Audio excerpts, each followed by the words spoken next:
Good morning. Good afternoon. And Good evening. yep, for some reason, Mahesh, we're not able to see your face right now. Maybe it's too much Yeah, of an it's evening where he is. I think you got to switch on your lights, Mahesh. no, but I think there is a problem with my network. Okay, Okay. let me try and add you back again.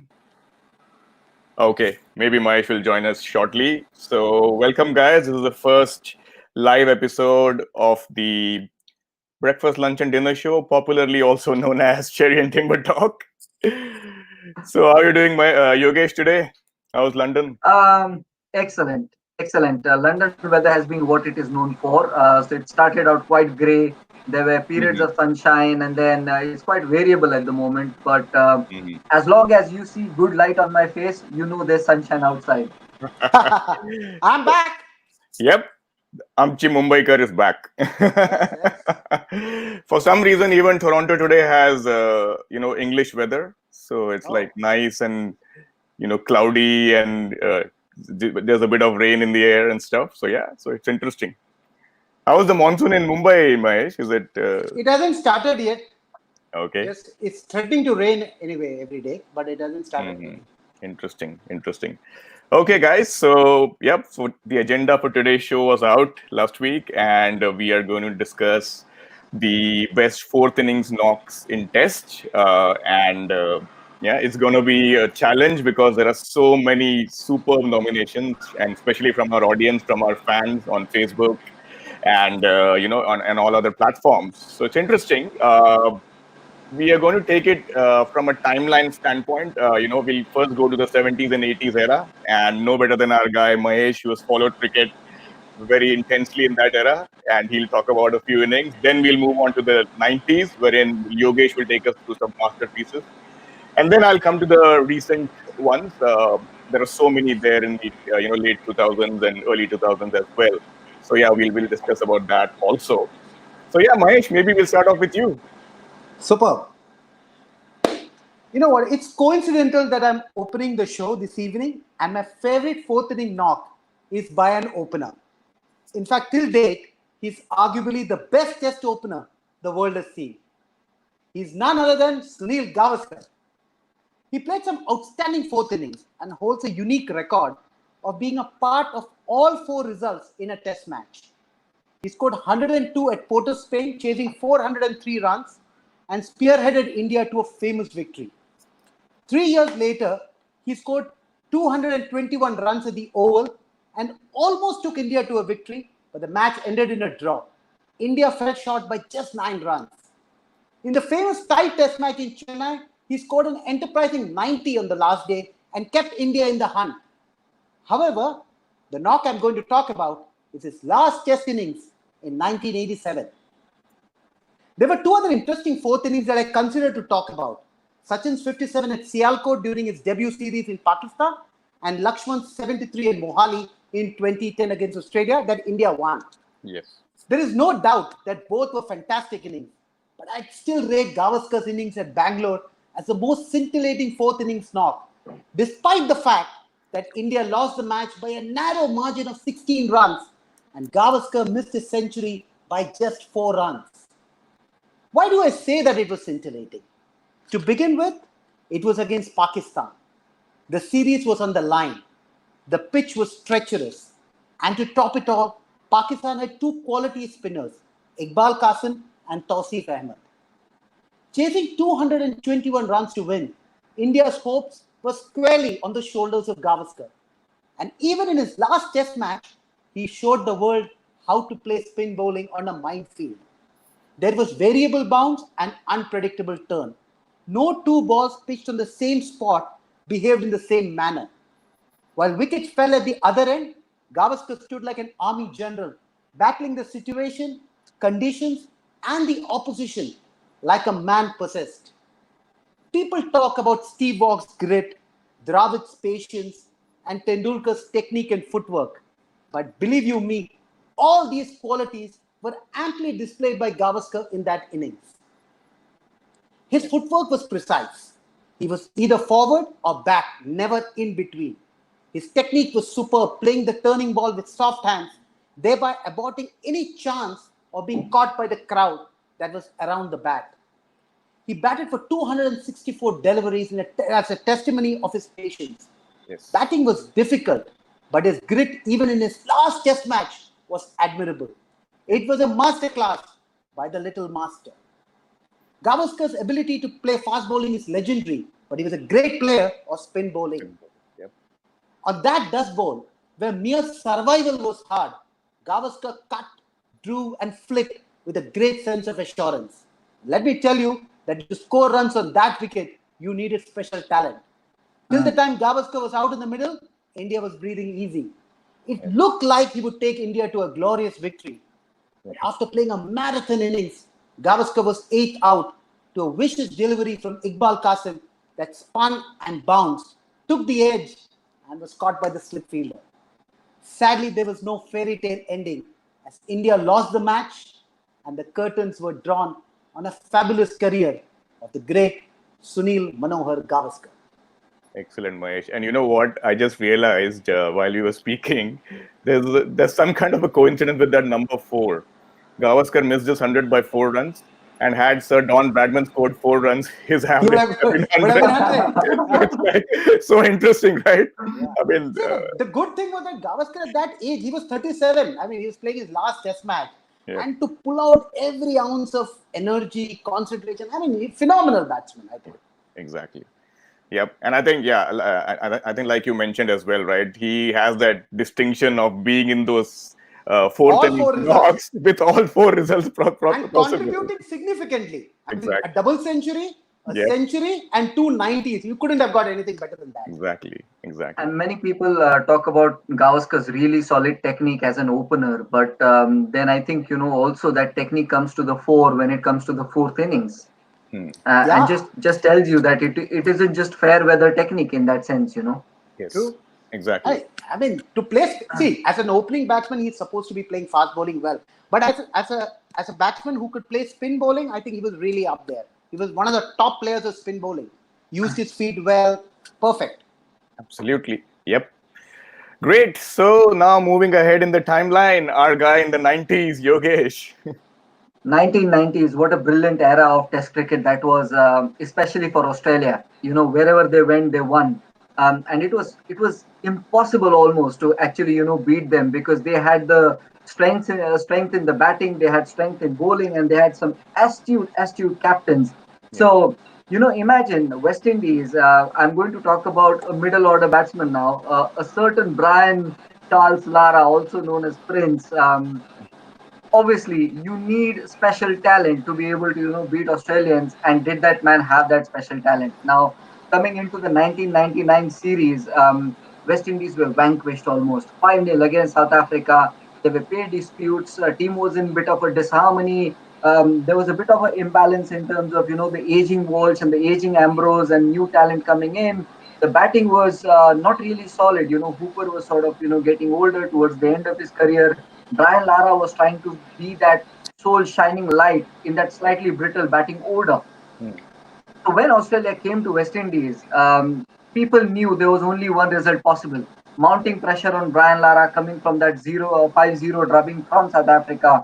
The first test went to the script. Australia took it hands down. The cries for Brian Lara go were rising in the Caribbean. Now, for a batsman that talented, but Yeah. because he was a captain and leading a very temperamental sort of a country as such, that was only going to happen. And then when you look at the way he came up and fought against the Australians in that third Test match. Second also I think he scored a miraculous double hundred, and then to then back it up with 153 in that Barbados Test match, Bristol ground, is absolute stuff of legends. That knock has been rated as one of the top knocks. Wisden 100 rates it as the second only to Don Bradman's 270 kind of a score. So it tells us the magnitude of it. But what makes it brilliant, even more better than the 200 that he'd scored in the previous Test match, is that he almost single-handedly took West Indies to a win in the fourth inning masterclass, and he was batting against the likes of McGrath, Gillespie, Shane Warne, McGill, and the way he actually, played McGrath in that Test match was phenomenal. anything slightly short, he was able to cut McGrath, and then he was able to get him through that point gully region.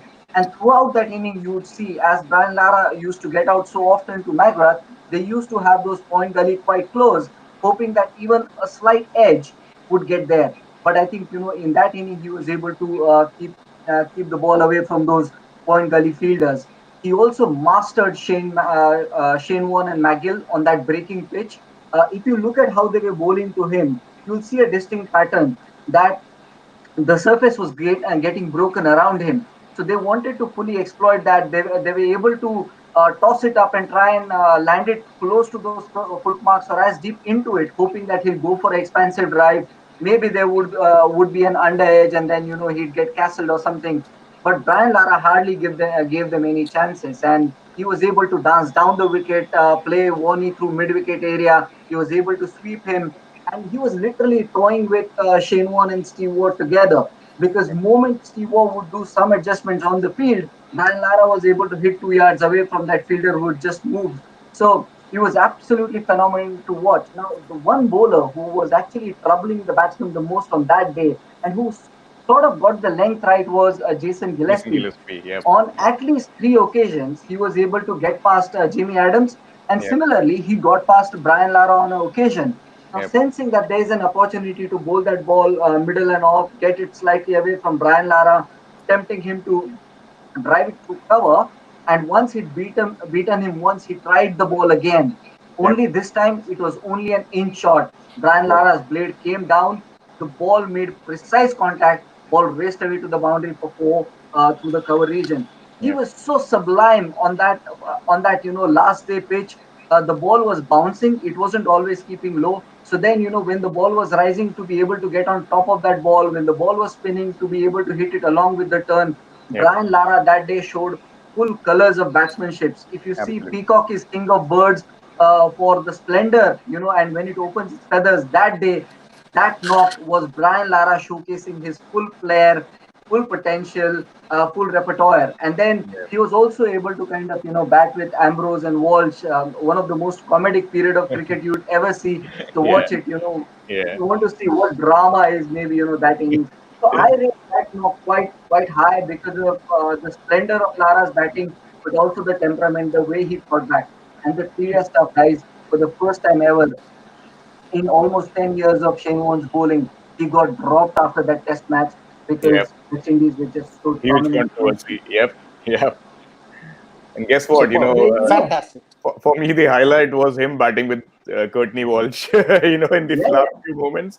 Honestly, if I was batting at the non-striker end with Courtney Walsh facing, I wouldn't stop laughing. That's that, and that, then so yep. I think there was a other episode in that last innings that McGrath was also getting ruffled, and because he wasn't getting Lara in the usual way that he used to get him, it Yep. started bouncing Lara, and there were at least two deliveries that hit Lara on his helmet, but Mm, Lara wasn't going to bust that day. yep. So much and so you would also see that he actually wanted McGrath to get ruffled. So for the first time when he got hit on the helmet, he actually came down, Mm, shouldered McGrath a bit, because he yeah. knew one way to get McGrath off his length was to Yeah. get off his strong mind. Yes. Tendulkar, in fact, did that in one of the one Yeah. day Yeah, yeah, matches, yeah, right?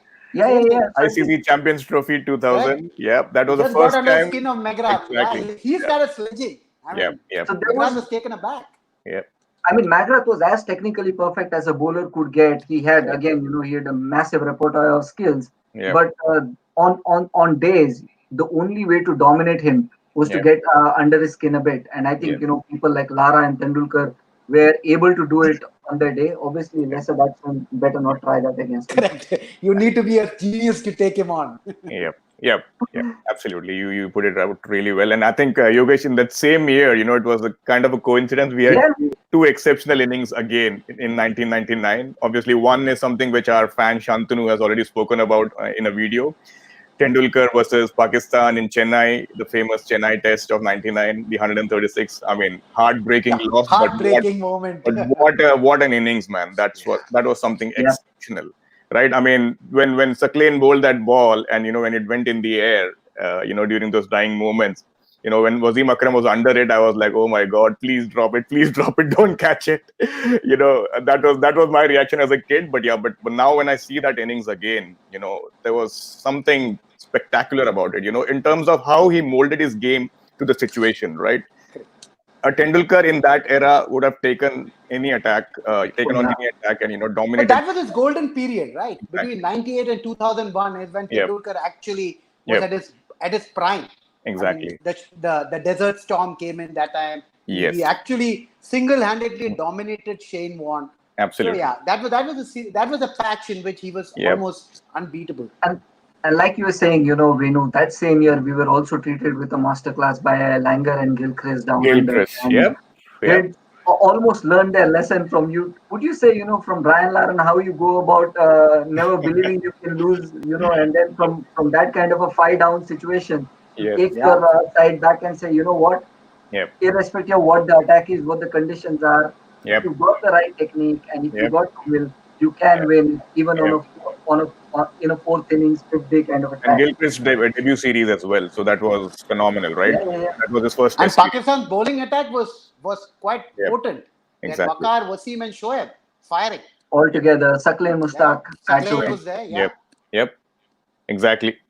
Yeah, Suwajit has a very good point. Ganguly got a horrendous decision, one drop catch. Yes, I mean, yeah, absolutely, I agree that decision was horrendous. But yeah, again, taking nothing away from the quality of that knock as well as the way that Test match folded out.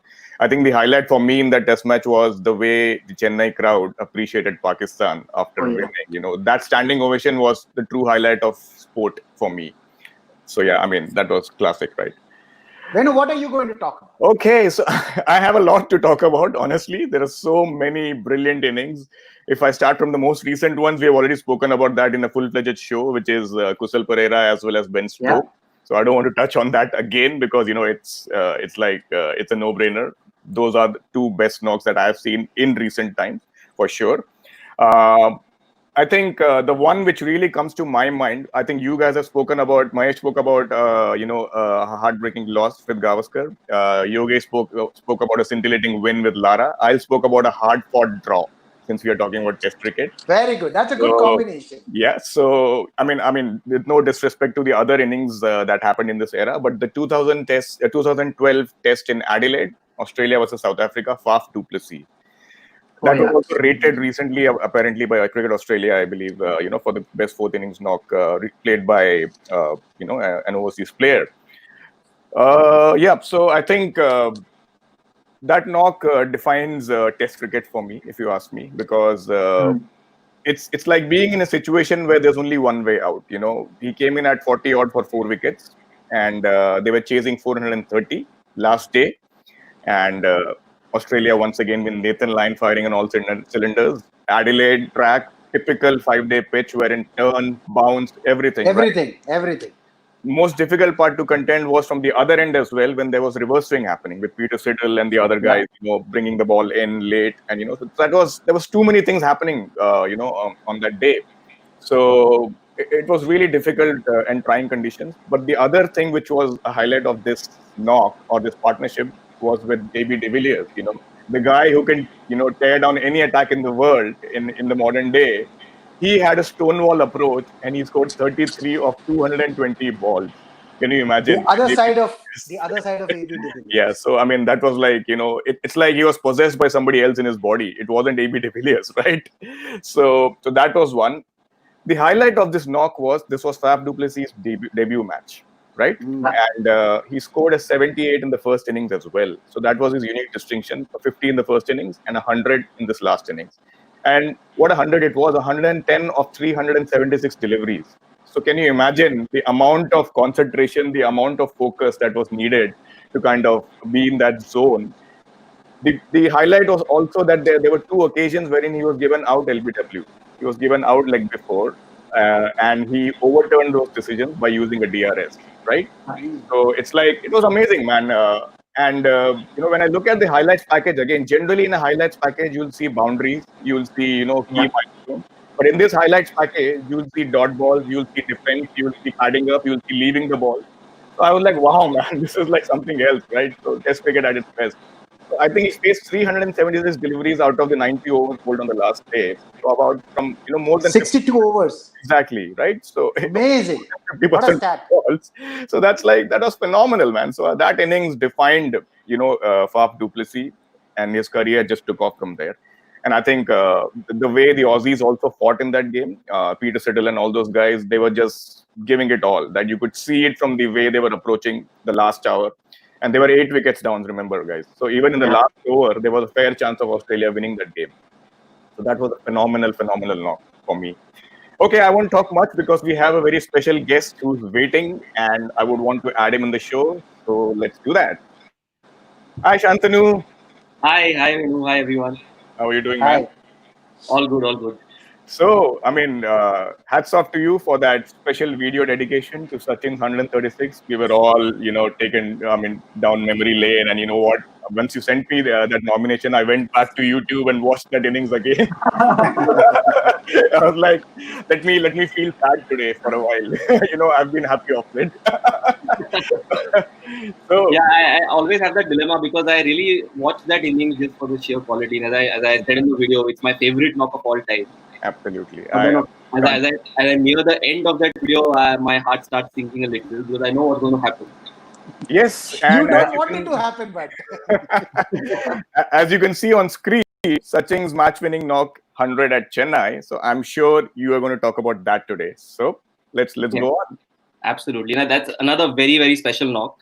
And especially since I'm a Mumbaiker, and I was I was actually at Cafe Leopold a few hours before the attacks happened.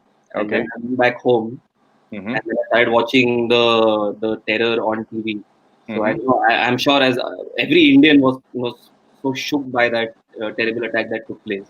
Yes. And I think it was very sporting of the English team to agree to come back because I think the ODI series was cut short. We were leading 5-0 in the 7-match ODI series and it was cut short. So it was nice of them to come back, and then the first Test match was played in Chennai.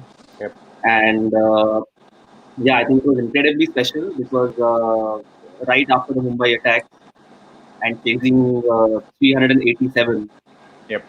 which till date remains India's second most successful run chase after the Port of Spain run chase that has already been spoken about Yes. by Mahesh. Yep. So it was incredible, and I think the interesting part, I mean, besides the fact that it was a great knock, I think the one interesting observation that I had is that it came in an era when Sachin was reinventing himself in his when it comes to fourth innings performances, typically, especially. Yep. Because I happened to read an article by Nishad, who's been a regular on the show, where he's spoken of how Sachin was a fourth innings colossus between 2007 and 2011. And he averaged 67. Yes. And he had a number of memorable performances around that time in the fourth inning. Yes. And this, of course, was the most memorable among them because it came, while in such a difficult situation, chasing 387. Yep. And it was incredible when he dedicated that expectedly to the victims of the terror attacks. And I don't remember who was in the commentary box, but I think it was Robin Jackman. But I'm not sure. But it was a familiar voice. And they kept saying that this is for Mumbai. And then he paddled Graham Swan for that last boundary. Yeah. And the way he hugged Yuvraj Singh on the other side. Yuvraj Singh picked them up. Yeah, the child in him came alive, right? So exactly, that was so beautiful, right? And of course, he dedicated it to the victims and the the fallen soldiers in the presentation. So very incredibly, I think he rates it as his favorite century for the emotional value that it holds for him and for everybody else. Yes, and not to mention, we have to mention about Virendra Sehwag, the way he set up the game at 83, on day 4 that evening. Oh my God, the way he dominated the English attack, right? That was phenomenal. I think that set up the game and Sachin finished it. That was absolutely. Exactly. So guys, go ahead with your questions. Mahesh, you go first. Okay. You spoke about the 1999 Test match in which Sachin scored a brilliant 136 and then he got out and India lost the match. Tell me, what is the standout character in that innings? I think you people were already discussing it briefly when you were talking about it. It was just for me, I mean, there were a number of, everything about that innings for me was extremely special. But the one standout factor for me was the manner in which he curbed his natural instincts and stay put at the crease. Because as you know, or you were correctly pointing out that this was when he was at the prime of his career, and he was quite naturally a very attacking batsman who used to like going out there and dominating the bowlers. Yep. But he realized that this is a situation where he needs to put a high price on his wicket because everybody else around him had already been dismissed. Yep. There was still more than 200 runs to chase, close to 200 runs to chase. Yep. So the way he curbed his natural instincts and kept at it, and all of that while experiencing the pain in his back. Oh yeah, I mean, we forgot to mention about that. The way he played with the backaches, and oh my God, and the heat of Chennai. And the heat of So and for some strange reason, whenever I see that innings, I'm not able to fathom the fact that Nayan Mongia walked out with a jumper with a half sweater in that Chennai weather while he was batting. I don't know why, because even in Chennai in peak winters, I'll be roaming around shirtless. I can make a guess. Maybe because where Nayan Mongia comes from, it's just dry heat. So when he came to Chennai, he thought it's too windy. So let me wear a jumper or something like that. Oh yeah. But I think it's common knowledge that Sachin was extremely furious with Mongia for playing that irresponsible shot. Yeah, of course. And it took him a long time for him to forgive him for that. Apparently, the shot, I think. After that, it was kind of everything went down south, right? So yeah. I think he went after Wasim Akram, if I'm not. Wasim, yes. Yeah, he tried to slog him out over. Yeah, I think it was a wild he tried to play over. It was completely unnecessary. Yes. Yes. Maybe okay. Maybe it was the confidence that was getting to Nayan Mongia at that point. So the question, Shantanu, I have is, obviously we all love Sachin, and there are no two doubts about it. But then, if you were to pick up any other knock, fourth innings, who would you pick and why? I mean, it's very difficult because there have been so many great knocks. I'm personally a big fan of Ben Stokes' innings at Headingley. Yeah. Well, I'm a huge Ben Stokes fan, but as you said, we've already spoken about that. But the one knock that I came across yesterday, actually, while reading up on fourth innings knocks, is this knock of 58 not out by Inzamam in a test match at Karachi against Australia in 1994. Whoa. Right. Oh, okay. Yes, and there's actually a short video of this knock. It's a very old video, so I'm assuming it must be from the Pakistan state television or something. And there's Hindi commentary. Right. And it was a very unique situation because I don't know for a fact about why Inzamam walked into bat at number 8. Yes. Wow. But he did walk into bat at number 8 in that test match. Pakistan were chasing 314, so substantial total. Who was captaining? That will give you the answer why he walked in at number 8. But I mean, and he walked into bat when Pakistan were 185 for 6. And this got reduced to 180, 190 for 7.